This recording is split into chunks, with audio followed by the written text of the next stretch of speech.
Hello guys, welcome back. Here I have a BLACKVIEW BV6600 and today I'm going to show you how to enable the TalkBack feature on this device. First, open Settings, then go to Accessibility, and then to TalkBack.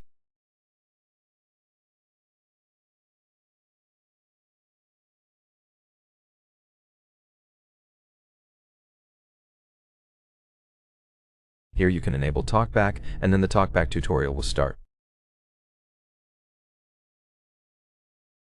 It works by reading out every word you see on the screen.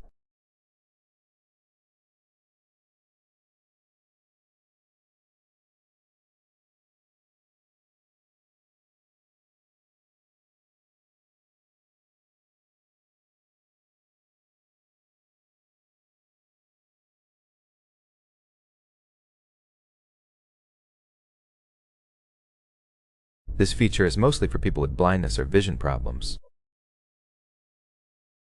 To perform an action, you have to tap on it once, then double tap to confirm.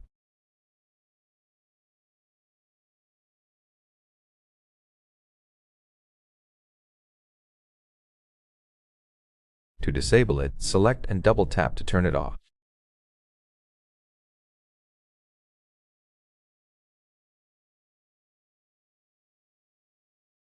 Thanks for watching. If you found this tutorial useful, don't forget to hit like and subscribe.